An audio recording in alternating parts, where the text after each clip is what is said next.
وبه نستعين أما بعد أعوذ بالله من الشيطان الرجيم بسم الله الرحمن الرحيم وابتغ فيما آتاك الله الدار الآخرة ولا تنس نصيبك من الدنيا وأحسن كما أحسن الله إليك ولا تبغ الفساد في الأرض إن الله لا يحب المفسدين۔ بزرگان محترم، سوال یہ ہے کہ یہ دنیا کیا چیز ہے؟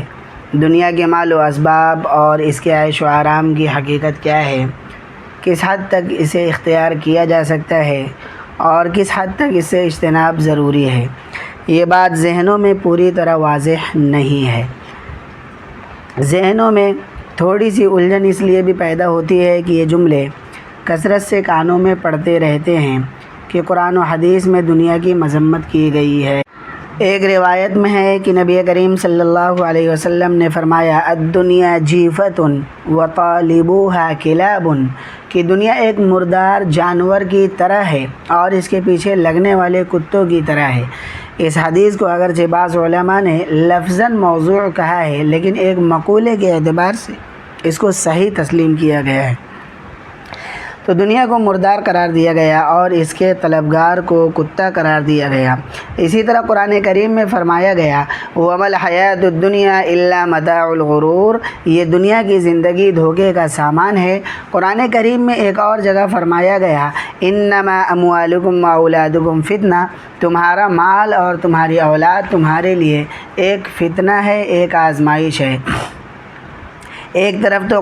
قرآن و حدیث کے یہ ارشادات ہمارے سامنے آتے ہیں جس میں دنیا کی برائی بیان کی گئی ہے،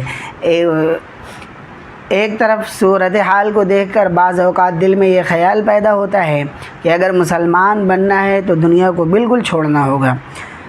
لیکن دوسری طرف آپ نے یہ بھی سنا ہوگا کہ اللہ تعالیٰ نے قرآن کریم میں مال کو بعض جگہ فضل اللہ قرار دیا۔ تجارت کے بارے میں فرمایا گیا وَابْتَغُوا مِن فَضْلِ اللَّهِ، کہ تجارت کے ذریعے اللہ کے فضل کو تلاش کرنا ہے۔ چنانچہ سورہ جمعہ میں جہاں جمعہ کی نماز پڑھنے کا حکم دیا گیا، اسی کے بعد آگے ارشاد فرمایا فَإِذَا قُضِيَتِ الصَّلَاةُ فَانتَشِرُوا فِي الْأَرْضِ وَابْتَغُوا مِن فَضْلِ اللَّهِ، جب جمعہ کی نماز ختم ہو جائے تو زمین میں پھیل جاؤ اور اللہ کے فضل کو تلاش کرو۔ تو مال اور تجارت کو اللہ کا فضل قرار دیا۔ اسی طرح بعض جگہ قرآن کریم نے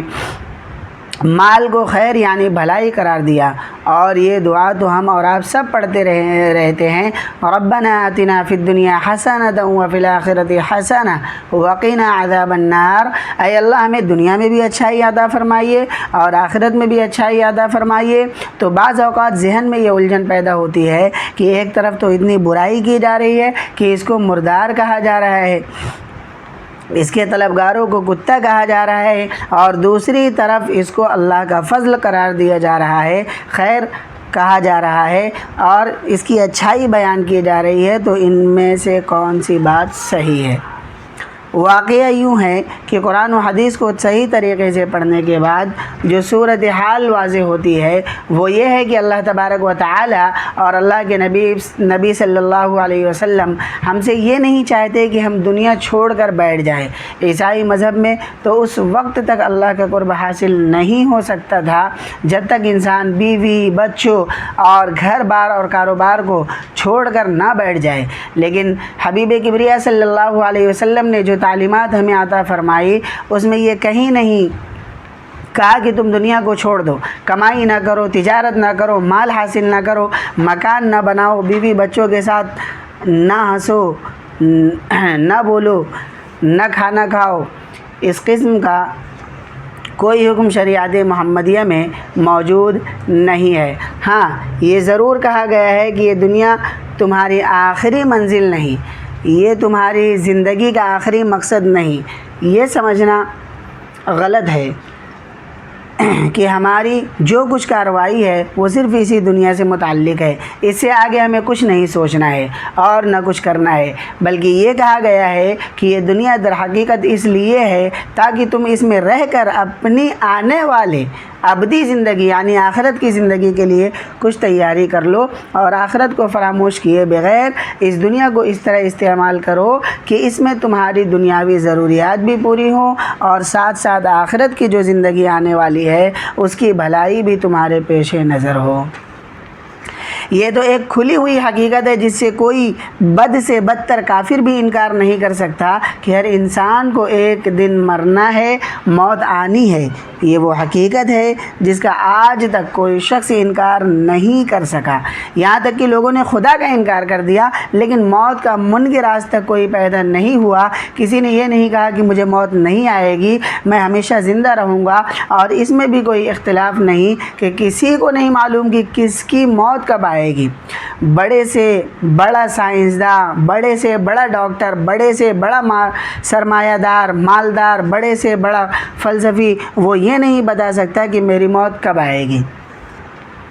اور تیسری بات یہ ہے کہ مرنے کے بعد کیا ہونا ہے، آج تک کوئی سائنس، فلسفہ، کوئی ایسا علم ایجاد نہیں ہوا جو انسان کو براہ راست یہ بتا سکے کہ مرنے کے بعد کیا حالات پیش آتے ہیں۔ آج مغرب کی دنیا یہ تو تسلیم کر رہی ہے کہ کچھ ایسے اندازے معلوم ہوتے ہیں کہ مرنے کے بعد بھی کوئی زندگی ہے۔ اس نتیجے تک وہ پہنچ رہے ہیں، لیکن اس کے حالات کیا ہے، اس میں انسان کا کیا حشر بنے گا، اس کی تفصیلات دنیا کی کوئی سائنس نہیں بتا سکی۔ جب یہ بات طے ہے کہ مرنا ہے، ہو سکتا ہے کل ہی مر جائے، اور یہ بھی طے ہے کہ مرنے کے بعد آنے والی زندگی کے حالات کا براہ راست مجھے علم نہیں۔ ہاں، ایک کلمہ لا الہ الا اللہ محمد رسول اللہ پر ایمان لایا ہوں، اور محمد رسول اللہ کے معنی یہ ہے کہ محمد صلی اللہ علیہ وسلم وحی کے ذریعے جو بھی خبر لے کر آئے ہیں وہ سچی بات ہے، اس میں جھوٹ کا کوئی امکان نہیں۔ اور محمد صلی اللہ علیہ وسلم نے فرمایا کہ تمہاری اصل زندگی وہ ہے جو مرنے کے بعد شروع ہونے والی ہے، اور یہ موجودہ زندگی ایک حد پر جا کر ختم ہو جائے گی، اور وہ زندگی کبھی ختم ہونے والی نہیں بلکہ ابدی ہے، لامتناہی ہے، ہمیشہ ہمیش کے لیے ہے۔ تو اسلام کا پیغام یہ ہے کہ دنیا میں ضرور رہو اور دنیا کی چیزوں سے ضرور فائدہ اٹھاؤ، دنیا سے لطف اندوز بھی ہو، لیکن ساتھ ساتھ اس دنیا کو آخری مشن اور آخری منزل نہ سمجھو۔ مولانا رومی رحمۃ اللہ علیہ نے دنیا کے بارے میں ایک خوبصورت مثال دی ہے، اور سچی بات یہ ہے کہ اگر یہ بات ذہن میں ہو تو دنیا کے بارے میں کبھی غلط فہمی پیدا نہ ہو۔ وہ فرماتے ہیں کہ دنیا کی مثال پانی جیسی ہے اور انسان کی مثال کشتی جیسی ہے۔ اگر ایک کشتی آپ پانی کے بغیر چلانا چاہے تو وہ کشتی نہیں چل سکتی۔ کوئی کشتی ایسی نہیں جو پانی کے بغیر چل سکتی ہو، پانی کشتی کے لیے ناگزیر ہے۔ اسی طرح انسان دنیا کے مال و اسباب کے بغیر اور کھائے کمائے بغیر زندہ نہیں رہ سکتا۔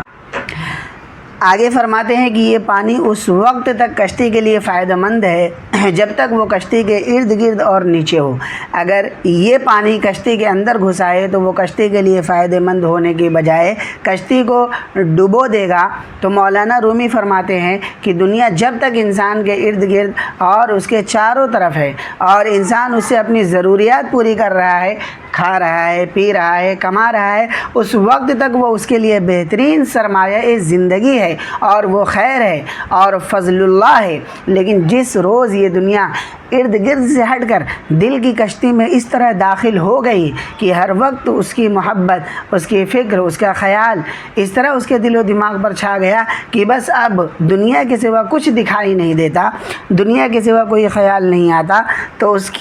کے معنی یہ ہے کہ یہ دنیا تمہیں تباہ کر رہی ہے۔ پھر یہ دنیا متاع الغرور ہے، پھر یہ دنیا فتنہ ہے، یہ دنیا مردار ہے، اور اس کے طلبگار کتے ہیں جو اس دنیا کو اپنے ارد گرد سے ہٹا کر اپنے دل کی کشتی میں سوار کر رہے ہیں۔ در حقیقت ایک مسلمان کے لیے پیغام ہے کہ دنیا میں رہو، دنیا کو برتو، دنیا کو استعمال کرو، لیکن فرق صرف زاویہ نگاہ کا ہے۔ اگر تم دنیا کو اس لیے استعمال کر رہے ہو کہ یہ آخرت کی منزل کے لیے ایک سیڑھی ہے تو یہ دنیا تمہارے لیے خیر ہے اور یہ اللہ کا فضل ہے جس پر اللہ کا شکر ادا کرو۔ اور اگر دنیا کو اس نیت سے استعمال کر رہے ہو کہ یہ تمہاری آخری منزل ہے اور بس اس کی بھلائی ہے اور اس کی اچھائی ہے اور اس سے آگے کوئی چیز نہیں، تو پھر یہ دنیا تمہارے لیے ہلاکت کا سامان ہے۔ یہ دونوں باتیں اپنی جگہ صحیح ہے کہ یہ دنیا مردار ہے، جبکہ دنیا کی محبت اور اس کا خیال دل و دماغ پر اس طرح چھا جائے کہ صبح سے لے کر شام تک دنیا کے سوا کوئی خیال نہ آئے۔ لیکن اگر اس دنیا کو اللہ تعالیٰ کے لیے استعمال کر رہے ہیں تو پھر یہ دنیا بھی انسان کے لیے دنیا نہیں رہتی بلکہ دین بن جاتی ہے اور اجر و ثواب کا ذریعہ بن جاتی ہے۔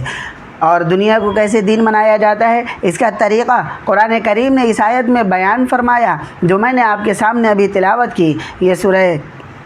قصص کی آیت ہے اور اس میں قارون کا ذکر ہے۔ یہ حضرت موسیٰ علیہ السلام کے زمانے میں بہت بڑا سرمایہ دار یعنی بزنس مین تھا، اور قرآن کریم نے فرمایا کہ اس کے اتنے خزانے تھے کہ اس زمانے میں دولت خزانوں میں رکھی جاتی تھی، اور بڑے موٹے بھاری قسم کے تالے ہوا کرتے تھے، اور چابیاں بھی بہت لمبی چوڑی ہوتی تھی۔ اس کے خزانوں کی چابیاں اٹھانے کے لیے پوری جماعت درکار ہوتی تھی، ایک آدمی اس کے خزانوں کی چابیاں نہیں اٹھا سکتا تھا۔ اتنا بڑا سرمایہ دار تھا، اتنا بڑا بزنس مین تھا۔ اللہ تعالیٰ کی طرف سے اس کو جو نصیحت اور پیغام دیا گیا تھا وہ اس آیت میں بیان کیا گیا ہے۔ اس نصیحت میں قارون سے یہ نہیں کہا گیا کہ تم اپنے اس سارے خزانوں سے دستبردار ہو جاؤ، اپنا مال و دولت آگ میں پھینک دو، بلکہ اس کو یہ نصیحت کی گئی وَابْتَغِ فِي مَا آتَاكَ اللَّهُ الدَّارَ الْآخِرَةَ کہ اللہ تعالیٰ نے تمہیں جو کچھ مال و دولت، روپیہ، پیسہ، عزت، شہرت، مکان، سواریاں، نوکر چاکر، جو کچھ بھی دیا ہے اس سے اپنے آخرت کے گھر کی بھلائی طلب کرو، اس سے اپنی آخرت بناؤ۔ یہ جو فرمایا کہ جو کچھ اللہ نے تم کو دیا ہے، اس سے اس بات کی طرف اشارہ کر دیا کہ ایک انسان خواہ کتنا ماہر ہو، کتنا ذہین ہو، کتنا بھی تجربہ کار ہو، لیکن جو کچھ وہ کماتا ہے وہ اللہ کی عطا ہے۔ وہ قارون کہتا تھا انما اوتیتہ علی علم عندی، میرے پاس جو علم ہے، جو ذہانت اور تجربہ ہے، اس کی بدولت مجھے یہ ساری دولت حاصل ہوئی ہے۔ اللہ تعالیٰ نے اس کے جواب میں ارشاد فرمایا کہ جو کچھ تمہیں دیا گیا وہ اللہ کی عطا ہے۔ اس دنیا میں کتنے لوگ ایسے ہیں جو بڑے ذہین ہیں مگر بازار میں جوتیاں چٹخاتے پھرتے ہیں اور کوئی پوچھنے والا نہیں ہوتا۔ اللہ تعالیٰ نے اس آیت میں اس بات کی طرف اشارہ فرما دیا کہ ایک تو اس بات کا استحضار کرو کہ جو کچھ مال ہے، خواہ وہ روپیہ پیسہ کی شکل میں ہو، سامان تجارت کی شکل میں ہو، مکان کی شکل میں ہو، دکان کی شکل میں ہو، یہ سب اللہ کی عطا ہے۔ اب سوال یہ پیدا ہوتا ہے کہ جو کچھ ہمارے پاس مال ہے وہ سارا کا سارا صدقہ کر دیں، اس لیے کہ بعض لوگوں کا یہ خیال ہے کہ مال کو آخرت کے لیے استعمال کرنے کے معنی صرف یہ ہے کہ جو کچھ بھی مال ہے وہ صدقہ کر دیا جائے، لیکن قرآن کریم نے اگلے جملے میں اس کی تردید کرتے ہوئے فرمایا وَلَا تَنْسَ نَصِيبَكَ مِنَ الدُّنْيَا، دنیا میں جتنا حصہ تمہیں ملنا ہے اور جو تمہارا حق ہے اس کو مت بھولو اور اس سے دستبردار مت ہو جاؤ، بلکہ اس کو اپنے پاس رکھو،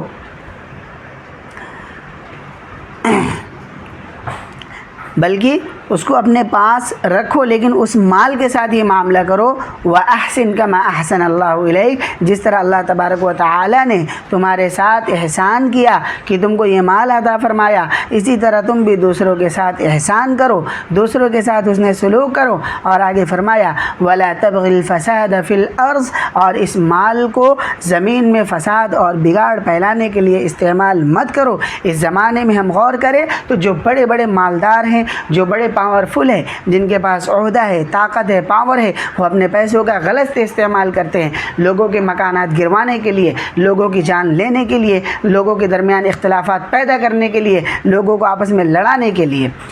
اللہ نے فرمایا کہ اس کا استعمال تم فساد کے لیے مت کرو۔ اس کا مطلب یہ ہے کہ اللہ تبارک و تعالی نے جن کاموں کو حرام اور ناجائز قرار دے دیا اس کو انجام دینے سے قرآن کریم کی اصطلاح کے مطابق زمین میں فساد پھیلتا ہے۔ مال حاصل کرنے کے جس طریقے کو اللہ نے ناجائز بتا دیا، اگر وہ طریقہ استعمال کرو گے تو زمین میں فساد پھیلے گا۔ مثلا چوری کر کے مال حاصل کرنا، ڈاکہ ڈال کر مال حاصل کرنا حرام ہے۔ کوئی کوئی شخص اگر یہ طریقہ اختیار کرے گا تو زمین میں فساد پھیلے گا۔ کوئی شخص دوسرے کا حق مار کر اور دوسرے کو دھوکہ دے کر فریب دے کر مال حاصل کرے گا تو اسے زمین میں فساد پھیلے گا، اور سود کے ذریعے اور قمار کے ذریعے یا اور دوسرے حرام طریقوں سے مال حاصل کرے گا تو وہ سب فساد فی الارض میں داخل ہوگا۔ ہم سب سے قرآن کریم کا مطالبہ یہ ہے کہ مال ضرور حاصل کرے، اور مال کو حاصل کرتے وقت اس بات کا دھیان رکھے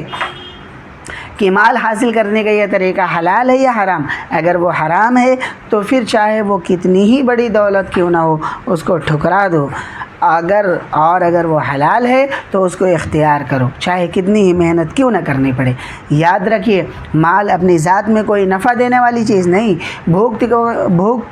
کے وقت ان پیسوں کو کوئی نہیں کھاتا، پیاس لگے تو اس کے ذریعے پیاس نہیں بجھا سکتے، لیکن انسان کو راحت پہنچانے کا ایک ذریعہ ہے، اور راحت اللہ تبارک و تعالیٰ کی عطا ہے۔ حرام طریقوں سے مال حاصل کر کے اگر تم نے بینک بیلنس بڑھا لیا اور بہت خزانے بھر لیے، لیکن اس کے ذریعے راحت حاصل ہونا کوئی ضروری نہیں۔ بہت مرتبہ ایسا ہوتا ہے کہ حرام دولت کے انبار جمع ہو گئے لیکن راحت حاصل نہ ہو سکی۔ رات کو اس وقت تک نیند نہیں آتی جب تک نیند کی گولیاں نہ کھائے۔ مال و دولت، مل، فیکٹری، سامان تجارت، نوکر چاکر سب کچھ ہے، لیکن جب کھانے کے لیے دسترخوان پر بیٹھا تو بھوک نہیں لگتی، اور بستر پر سونے کے لیے لیٹا مگر نیند نہیں آتی۔ دوسری طرف ایک مزدور ہے جو 8 گھنٹے محنت مزدوری کرنے کے بعد ڈٹ کر کھانا کھاتا ہے اور 8 گھنٹے کی بھرپور نیند لے کر سوتا ہے۔ تو اب بتائے اس مزدور کو راحت ملی یا اس صاحب بہادر کو جو بہت عالیشان بستر پر ساری رات کروٹیں بدلتا رہا؟ حقیقت میں راحت اللہ تبارک و تعالیٰ کی عطا ہے۔ اللہ تعالیٰ کا مسلمان کے ساتھ یہ اصول ہے، اگر وہ حلال طریقے سے دولت حاصل کرے گا تو وہ اس کو راحت اور سکون عطا کریں گے، اگر وہ حرام طریقے سے حاصل کرے گا تو وہ شاید دولت کے انبار تو جمع کر لے گا، لیکن جس چیز کا نام سکون ہے، جس کا نام راحت ہے، اس کو وہ دنیا کے انبار میں بھی حاصل نہیں کر سکے گا۔ تو پیغام صرف اتنا ہے کہ مال کمانے میں حلال طریقوں سے، حرام طریقوں سے بچنا ہے، اور تمہاری اس حاصل شدہ دولت پر جو فرائض عائد کیے گئے ہیں، خواہ زکوٰۃ کی شکل میں ہو یا خیرات و صدقات کی شکل میں ہو،